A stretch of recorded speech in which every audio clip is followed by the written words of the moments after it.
Acompáñanos a conocer estos lugares. Ahora viajaremos en el tiempo, en la época del hierro y el vapor. Sean bienvenidos a la estación central Carlos Antonio López.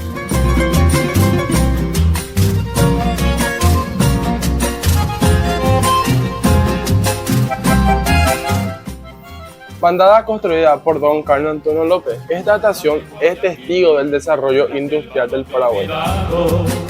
Tu alma guaraní perdura en el suelo amado. Fue inaugurado en 1861, aunque no fue uno de los primeros ferrocarriles de América, sí fue uno de los primeros. Paraguay lo tuvo antes que Argentina. Echar a volar al viento. Materiales traídos de toda Europa con más de 200 técnicos. Esta estación va a competencia con Japón. Entre ellos se encontraban el norteamericano William Wheelwright y los ingleses George Thomson y Henry Walby, y entre otros. Aquí no solo se transportaban personas y mercaderías, también se movían ideas, emociones y revolución. Vibra tu tradición, en la luz y en la flor. Lo mismo que el manantial, sin ningún rumor, aflora en tu voz con ruego de amor y bendición. Cada rincón del centro histórico de Asunción guarda vestigios de nuestra identidad, pero más allá de la arquitectura y los monumentos, son los archivos lo que dan sentido a lo que vemos.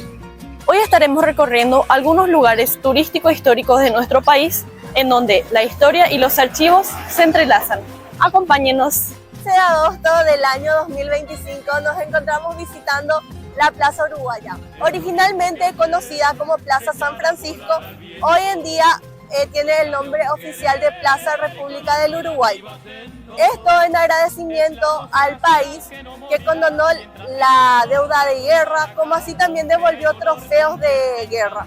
En esta plaza acontecieron varios sucesos históricos, como así también manifestaciones de índole política y social. Vibra tu tradición en la luz. El Cabildo de Asunción fue fundado en 1541 durante el gobierno de Domingo Martínez de Irala. Funcionó como institución colonial local del gobierno. Entre los documentos más importantes conservados se encuentra el libro del Cabildo de la ciudad de Asunción. Voy buscando por el mundo una aventura y un consuelo. El oratorio de Nuestra Señora de la Asunción y el Panteón Nacional de los Héroes fue mandado a construir por Francisco Solano López en el año 1863. En su cripta reposan los restos del mariscal López, Carlos Antonio López y de los próceres. Sus restos están documentados en actas oficiales, notas de protocolo y en el archivo del Ministerio del Interior. El panteón también fue declarado punto cero de las rutas nacionales. Esta decisión está registrada en los archivos del Ministerio de Obras Públicas. Un poquito ya de alivio para mi corazón, es mi desesperación. Ubicada en el centro histórico de Asunción, la Casa de la Independencia fue escenario secreto de uno de los momentos más importantes del Paraguay. Fue en estos muros de adobe y bajo estos techos de tejas donde, en silencio, se tejió el sueño de la libertad de un grupo de valientes patriotas. En la noche del 14 de mayo de 1811, desde aquí salieron héroes que declararon la independencia del Paraguay del dominio español. Hoy, esta casa es un museo vivo. Cada sala nos transporta en el tiempo con documentos originales, muebles antiguos y objetos personales de los próceres. No es solo una visita, es una experiencia que nos emociona y nos conecta con el origen de nuestra nación. Y no olvides recorrer sus galerías, imágenes que inspiran y rincones que cuentan. Que se termine, voy gritando, voy pidiéndote un poquito ya de alivio para mi corazón, para mi corazón. El Teatro Municipal de Asunción es uno de los más antiguos y famosos del Paraguay. Que fue llena de pasiones en noches maravillosas. Voy gritando, voy pidiéndote un poquito. Es importante porque aquí se realizan danzas, conciertos y muchos eventos culturales. Al saber que tu querer ya no quiere más de mí, ni tampoco de mi amor. Siempre tú, pero siempre siempre tú fuiste indiferente. El Teatro Municipal es un ícono cultural y está situado en el corazón de Asunción. En sus archivos podemos encontrar planos, programas de mano, fotos de obras, correspondencias y registros de todos los hechos que marcaron su historia. Además, es parte de nuestra historia y del arte paraguayo.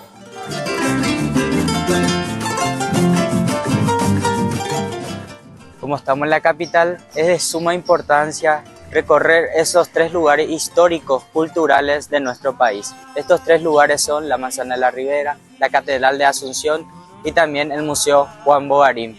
A continuación, informaciones, curiosidades nos encontrarán a continuación. Luna llena sin igual, noches estrelladas, cielo azul. Hoy nos encontramos en la ciudad de Asunción para apreciar una de las construcciones más emblemáticas y antiguas del país, la Catedral Metropolitana de Asunción. Esta obra, construida en el siglo XVII, es un testimonio vivo de nuestra historia paraguaya. Con mucho gusto les presento la majestuosa catedral. Tierra gloriosa, viva mi luna, tan tropical, porque toda en pie belleza, lugar querido, donde nací, porque... El Museo Juan Sinforiano Bogarín está dedicado a preservar documentos, testimonios y objetos relacionados con la Iglesia Católica del Paraguay, especialmente el primer cardenal paraguayo. En ella encontraremos cosas como vestimentas litúrgicas, libros antiguos, fotografías, entre otros. Desde la perspectiva archivística, este museo sería un ejemplo de archivo especializado, ya que conserva documentación que sería de un valor religioso y también histórico incalculable y se mantiene de la forma que debe ser mantenida para su preservación.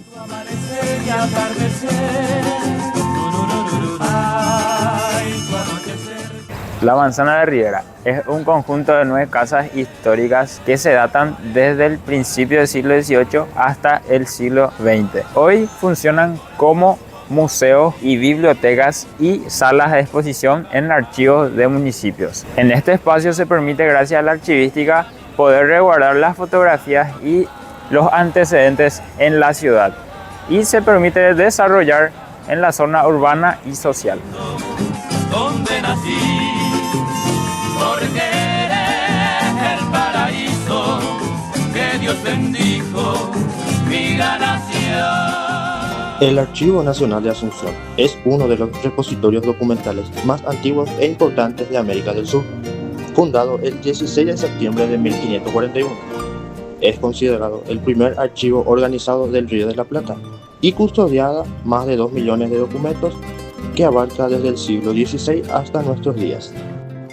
Se encuentra ubicado en el centro de Asunción, en una antigua casona que formó parte de las propiedades de Madame Lynch, compañera del presidente Francisco Solano López. Su arquitectura y detalles interiores como candelabros, paredes talladas y maderamen evocan la época colonial y republicana. Para mencionar algunos archivos, podemos destacar los expedientes judiciales sobre esclavitud, conflictos sociales y administración del Virreinato del Perú, la intimación al gobernador Velasco, firmada por Pedro Juan Caballero, la copia manuscrita original por Acuña de Figueroa, obsequiada por Uruguay. El Archivo Nacional de Asunción cuenta con un laboratorio de conservación preventiva para controlar el deterioro de los documentos y demás artículos.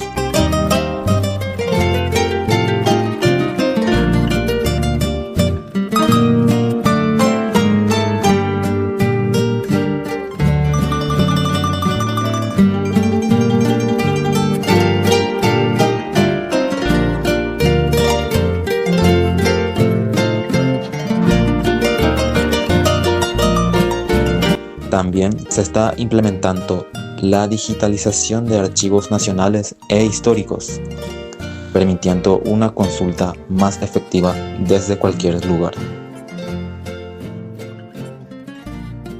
Nos encontramos en el Congreso Nacional de Paraguay, que tiene sus raíces históricas en 1811. Su estructura actual, bajo un sistema bicameral, Cámara de Senadores y Diputados, fue establecida constitucionalmente en 1992 tras la caída del dictador Stroessner. En el Congreso Nacional nos encontramos con la Cámara de Senadores, compuesta por 45 miembros, y con la Cámara de Diputados, compuesta por 80 miembros. En cada Cámara, los miembros son elegidos a través de la votación, representando a los departamentos del país. Los documentos legislativos son conservados en el Archivo Nacional del Congreso, un repositorio institucional encargado de conservar, preservar y facilitar la memoria legislativa de la nación. Allí se conservan varios documentos de la nación, permitiendo así la trazabilidad para un mejor desempeño de las funciones públicas, tanto de los senadores y diputados. Este espacio, clave para la transparencia y la investigación, garantiza la conservación y la consulta pública de los documentos producidos en el ejercicio del Poder Legislativo paraguayo.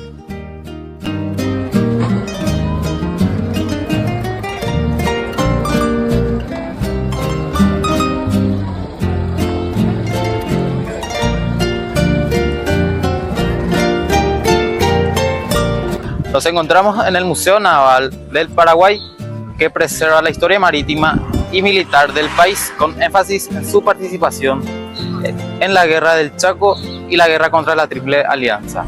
Bueno, la Armada Paraguaya nace con la independencia misma, el 15 de mayo, cuando nos declaramos independientes, libres y soberanos.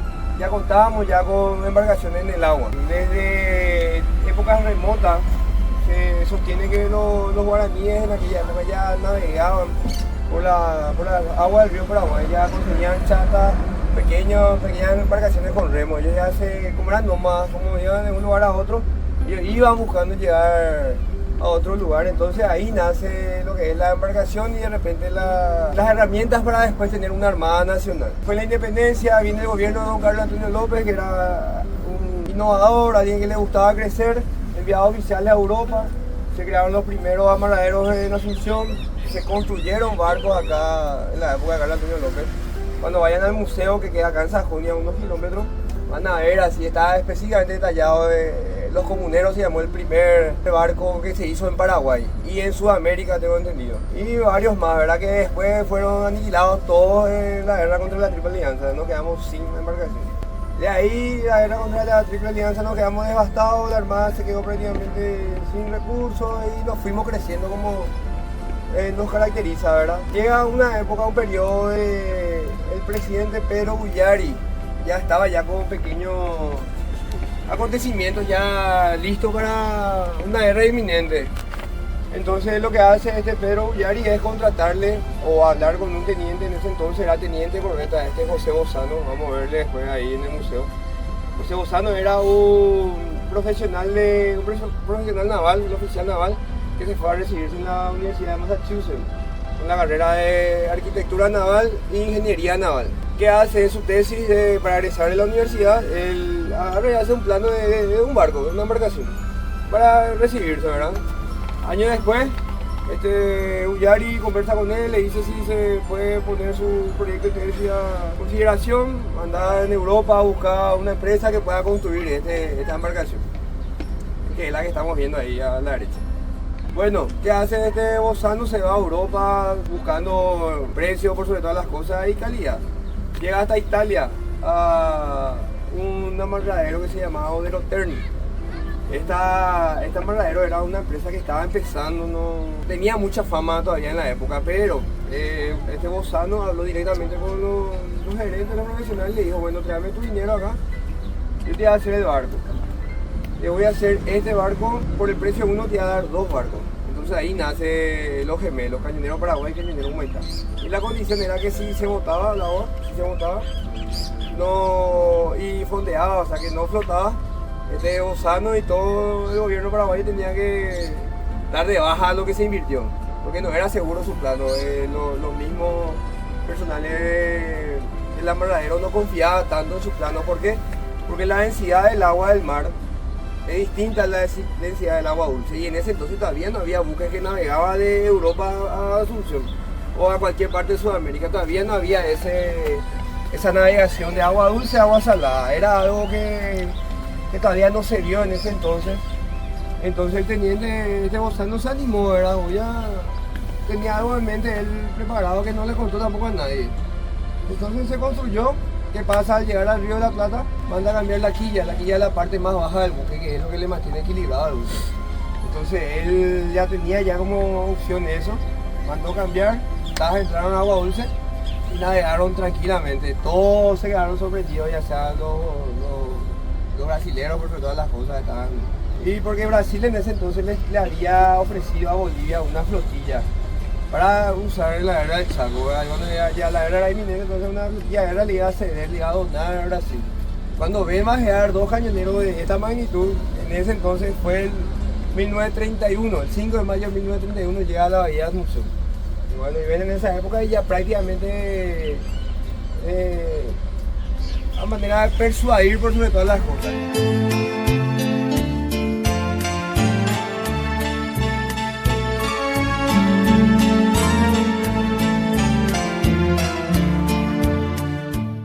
Entre las piezas más importantes del museo nos encontramos el cañonero Paraguay y el cañonero Humaitá. 2 piezas históricas que fueron construidas en 1930, que jugaron un papel clave en la Guerra del Chaco y que actualmente está abierto como museo. El museo también cuenta con una amplia colección de objetos navales, como uniformes, mapas, documentos, maquetas, armamentos y fotografías históricas. Estas piezas son claves para la reconstrucción del desarrollo de la Marina Nacional, desde sus orígenes hasta la actualidad. Caminar por estos lugares no es solo un viaje por el pasado, sino es encontrarse con el alma del Paraguay, porque entre papeles antiguos y cubiertas de hierro, vibra la memoria de un pueblo que nunca ha dejado de luchar. La historia no es un libro cerrado, es una conversación constante y es nuestro deber escucharla y aprender de ella. Por sobre todo, seguir escribiendo.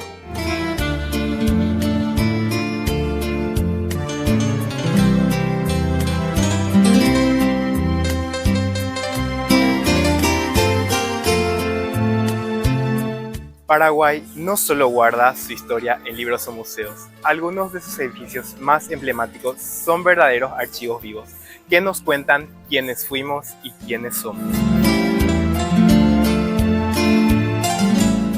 ¿Sabías que el Palacio de los López se llama así por Carlos Antonio López y su hijo Francisco Solano López? Sí, Carlos Antonio mandó a construirlo para sus hijos, por eso se llama de los López. Hoy en día es sede del gobierno paraguayo, ahí trabaja el presidente y también se usa para actos importantes y visitas oficiales.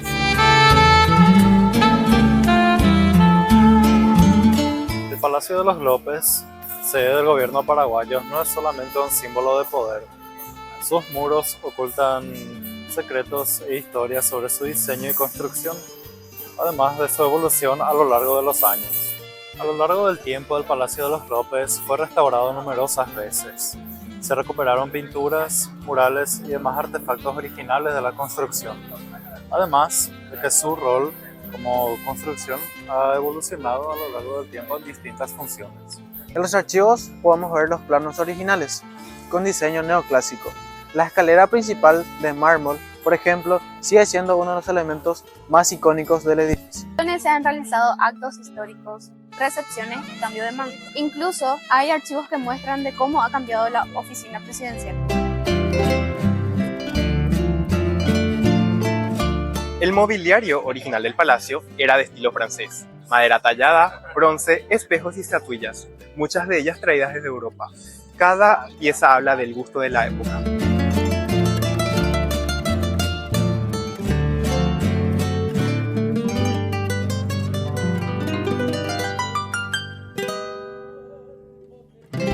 Buenas tardes para todos.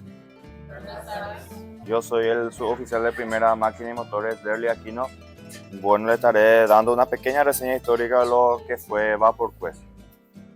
Bueno, dice que antes de que Asunción fuera tomada, entonces el 6 de enero de 1869 el mariscal López ordenó al mariscal Romualdo Núñez que estos barcos se desartillaran y empezaran a embarcar toda la reliquia del Paraguay.